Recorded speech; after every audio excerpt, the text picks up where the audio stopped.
Bonjour, je suis à la puce à l'oreille aujourd'hui avec les membres du groupe de rock mythique Acme, un groupe qui a toujours su se maintenir au meilleur niveau et rester sur le devant de la scène. Donc je suis avec le chanteur Vincent et Étienne, donc qui est le batteur. Bonjour. Salut. Hello.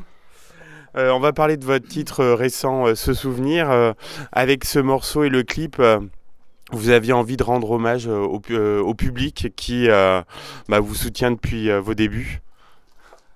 Alors à la base, c'était pas vraiment un hommage pour le public. Sur cette chanson, c'était plus un titre assez ouais, qui avait un point de vue assez personnel sur l'état de la société actuelle et les gens qui se tirent un peu vers le fond sans vraiment aller de l'avant. Et on essaie de transmettre un message assez positif. Et on trouvait que tourner un clip live avec les images donc, de Mathieu Hézan au Download et puis au Trianon, c'était une super idée parce que ça reflétait un peu ce côté un peu positif et le fait qu'il faut qu'on s'arrache dans la vie pour aller de l'avant, quoi. C'était ça. Et donc le clip met bien en relief cette relation étroite que vous avez avec votre public. Oui, étonnamment, le fait que ce soit un peu filmé en slow motion, au ralenti, ça fait qu'il y a des émotions assez étonnantes qui passent dans ce clip-là. Ouais. Et il y a à la fois de l'énergie, mais il y a, je trouve, un truc hyper exalté, de la mélancolie. Et de l'énergie en même temps positive, c'est assez. Il y a plein de paradoxes, je trouve, dans ce clip-là et dans ce morceau-là. Et c'est un morceau qui nous représente bien ces dernières années pour le coup. Ouais. À la fois très puissant et très mélodique. Et oui, le clip retrace aussi quelques super moments qu'on a passés sur scène ces dernières années. Ah oui, on avait choisi de prendre quand même des belles images, on n'a pas fait ça au hasard. Et aussi bien au Download qu'au Trianon, c'était vraiment un gros carton, quoi. Il y avait beaucoup de monde, une très belle ambiance, donc on pouvait voir aussi bien des sourires sur des visages que des gros pogos, des mains en l'air, d'être ce que tu veux. Et même nous sur scène, on était vraiment dans un bon mood, quoi. Est-ce qu'il y a eu un élément déclencheur pour la création de cette chanson? On aime bien savoir un petit peu les anecdotes. La genèse, alors c'est toujours comme ça dans Acme, on fait d'abord la musique, essentiellement, et après la voix, et c'est une chanson où moi j'ai écrit des paroles sur mon téléphone. Et le soir même, je suis arrivé et on a fait la chanson à la voix d'un coup. D'habitude, je fais ça chez moi. Et là, c'est une chanson qui a vraiment vu le jour en répète tous ensemble. Ça a été écrit sur un coin de table. Et puis voilà, quand c'était assez authentique. Et à la fois, on a su garder énormément de fraîcheur en ce morceau parce qu'on n'a pas beaucoup réfléchi. On n'a pas beaucoup refait, quoi. Et c'est vrai que Quand tu dis on, tu parles de toi en fait là. Ah non, mais la musique n'a pas été refaite, ça je veux dire. On n'a pas réarrangé le tout. Non, On a c'est laissé vrai. un peu comme ça. Même quand on a fait la pré-prod, on s'est dit putain, on a fait une sacrée bonne pré-prod et j'espère qu'on fera aussi bien sur l'album. Et on a fait aussi bien sur l'album. Voilà. Et la mélodie est très puissante et accrocheuse, elle reste bien en tête.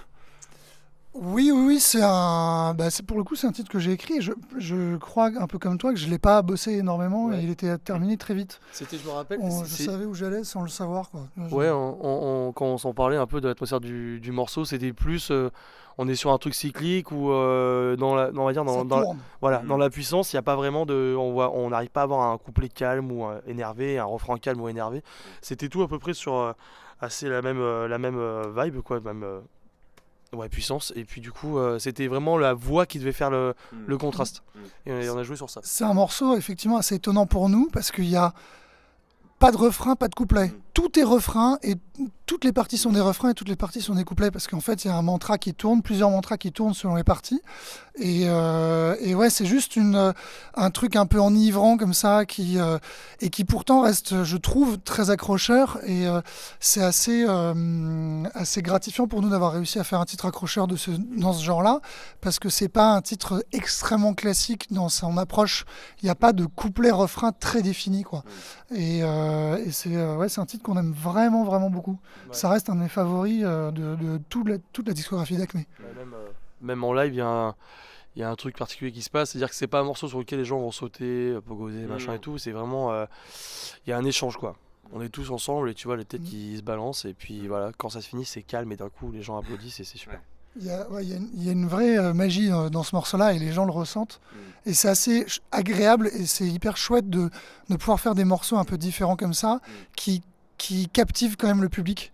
Parce qu'on a, c'est très facile de captiver le public avec plein de morceaux énergiques, mais arriver à varier les ambiances tout en ne perdant pas le public, c'est un vrai challenge. D'ailleurs, on a des morceaux qu'on aime beaucoup, mais qu'on joue pas sur scène parce qu'on sent qu'on n'arrive pas avec ces morceaux-là à vraiment capter l'attention du public.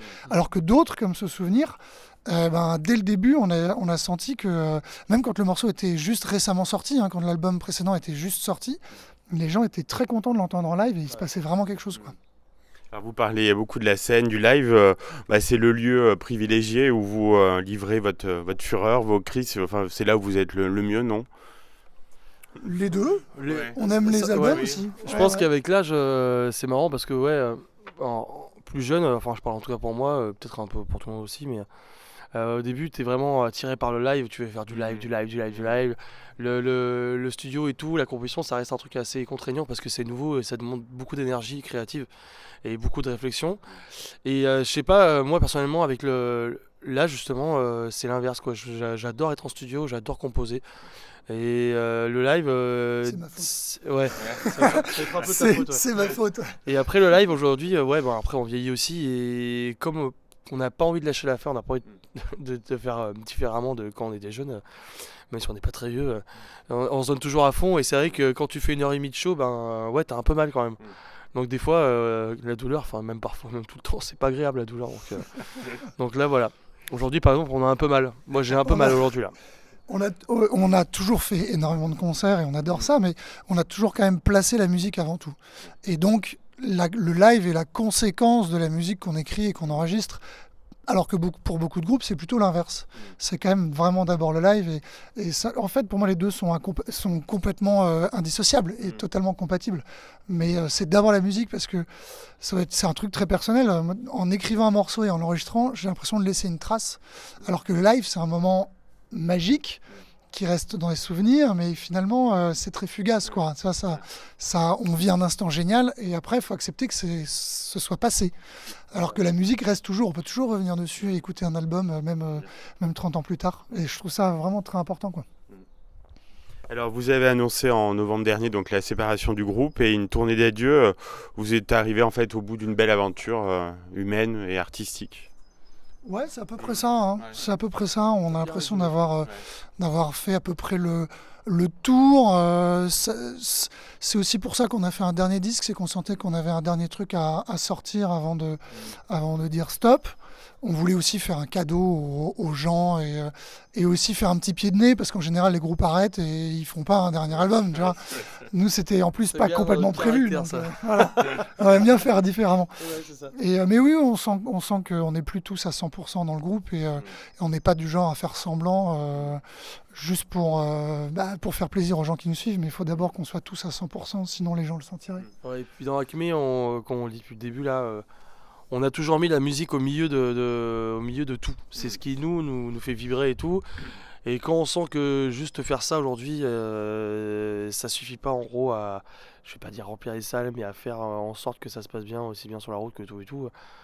Moi faire des photos et faire le beau gosse, ça m'intéresse pas, quoi. Et je pense que pour Acme, c'est ça aujourd'hui qui nous fait chier. C'est trouver des poses, trouver des concepts et tout.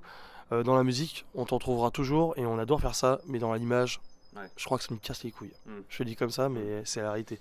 Donc on est peut-être plus en phase avec ce que le monde du business aujourd'hui demande dans la musique.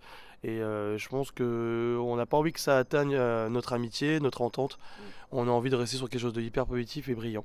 Et donc c'est pour ça qu'on fait cette tournée en finissant aussi par le Trianon le 12 octobre, le 5 octobre, j'y arrivé. Oui, j'allais vous en parler. Vous avez prévu. On en fait trois.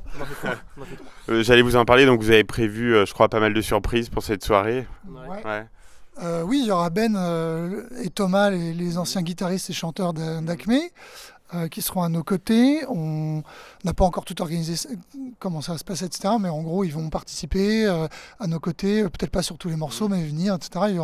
Il y aura un joyeux bazar. Il y aura aussi d'autres invités. Ouais. On va clairement se débrouiller pour inviter plein d'amis. Renaud, évidemment, le Fofora, qui va participer au moins à un morceau. On va essayer d'inviter les Black Bombay s'ils sont là. Voilà, Shouter d'Agoba. On va essayer de faire un vrai moment agréable et puis un vrai instant de communion avec les gens qui nous suivent. Une date qui sur la tournée d'adieu se démarquera de son côté exceptionnel. On va jouer plus longtemps, on va jouer plus de morceaux, on va, comme dit Etienne, inviter plein de potes. Et moi je vais faire un morceau à la batterie. Et ça... Et moi, je vais chanter. Voilà. Et voilà.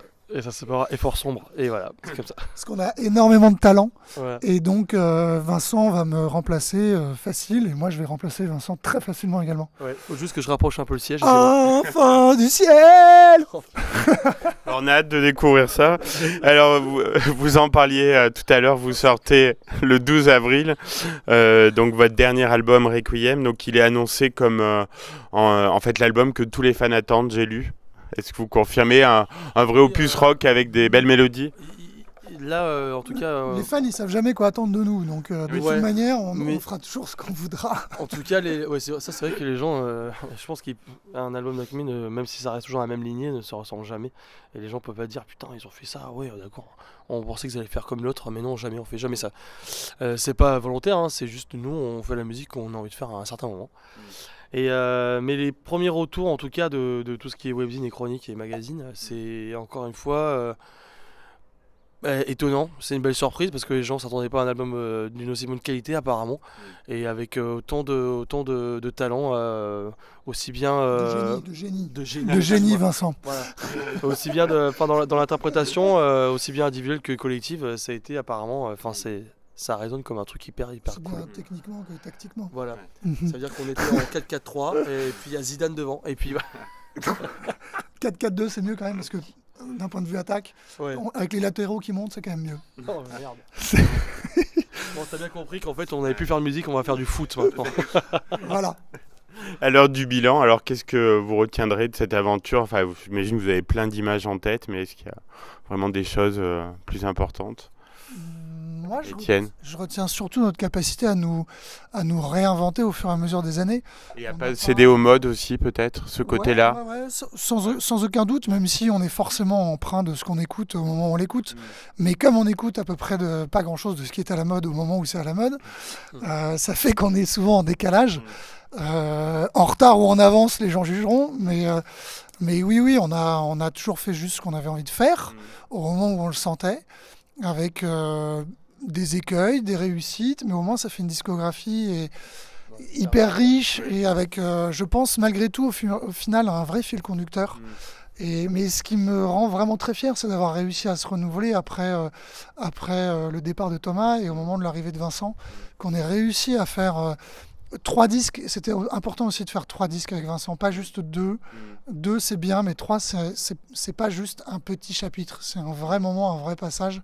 Et on peut vraiment dire qu'on a une intro, un développement et une conclusion à l'histoire avec Vincent, d'un point de vue musique et discographique. Et d'avoir réussi à faire 3 albums de cette qualité-là, c'est quelque chose vraiment qui me rend personnellement et collectivement très très fier. Et c'était pas facile de se remettre d'un départ comme celui de notre chanteur. Hein. C'est quand même l'identité d'un groupe, c'est avant tout le chant. Hein. Et qu'on ait réussi à garder cette identité en ayant un chanteur différent qui a fait à sa manière et en respectant quand même tout ce qu'on a été, c'est je pense, allez merde, c'est un tour de force. Ouais. Elle est belle cette expression. C'était l'expression du jour avec Etienne Voilà. Sartou. Tour de force. Et non pas un Tour de France. Oh, merde. Et toi, Vincent, alors, c'était que du bonheur ces quelques années dans le groupe? C'était un mélange d'énormément de choses. Déjà 7 ans en fait ça passe hyper vite. Hein, il y a des gens qui font wow, 7 ans, on dirait que ça fait 2 ans que t'es là. Bah putain, 2 ans, 3 disques. et autant de dates parce qu'on a fait beaucoup de concerts. Moi ça m'a permis d'évoluer. Je te tiens ton truc, j'ai l'impression que tu galères un peu avec ton bras là. C'est bon? Attends, je te le tiens un peu. Je te le tiens un peu. Et oui, 7 ans, plein de choses. Ça m'a ouvert plein d'opportunités. Déjà dans la musique, j'ai évolué énormément grâce à Acme. J'ai rencontré des compositeurs talentueux et ça m'a guidé vers ce que moi j'avais envie de faire et de la manière dont j'ai envie de le faire. Maintenant, aujourd'hui, je suis intransigeant avec mes autres groupes, c'est marrant. Et mais voilà, que du positif. Moi, c'est dur hein, d'être sur la route quand t'es un groupe comme Acme. C'est hyper aléatoire et tout, mais on est là pour les bonnes choses. Et c'est comme on dit au début de l'interview, si on arrive quelque part, c'est que aujourd'hui, on va pas se forcer à faire des choses qu'on a plus envie de faire en espérant quelque chose quoi. Tu vois, on est là, on s'est dit voilà, on a fait ce qu'on avait à faire, On l'a fait, on en garde des super bons souvenirs et on va rester sur ça. Et moi je resterai aussi sur ça. 7 ans, c'est passé hyper vite. Je pense que ça va faire un énorme vide dans ma vie, mais c'est nécessaire. Eh ben, je voulais vous remercier, c'était un plaisir de vous voir et on vous souhaite donc de mettre un clap de fin impeccable à cette très très belle aventure et je pense que vous allez manquer à beaucoup de personnes. Bah oui, ils vont nous manquer aussi, mais bon, ils pourront toujours nous retrouver dans nos projets respectifs. Déjà, on a plein de groupes chacun qui méritent le détour. Et nous, on arrête aujourd'hui, mais on ne sait pas de quoi l'avenir sera fait. Je laisse pas planer le doute sur certaines choses. On a vraiment besoin d'arrêter. Mais si dans 10 ans on a envie de revenir, on n'hésitera pas à le refaire parce on est déjà entier, on est en totale harmonie avec nos envies et aujourd'hui on sent qu'on a besoin d'arrêter. Ouais. Mais voilà, on est au jour le jour, tout simplement. Merci d'avoir été là. Voilà, c'était cool. Mais aussi bien des mecs comme toi qui font des interviews, c'est ce qui nous a fait vivre et ce qui continuera sûrement à. À faire exister la musique. Voilà, c'est ça. Et Ouais. donc, c'est hyper important, quoi. Voilà. Merci beaucoup et très belle continuation, on suivra vos autres projets. Merci.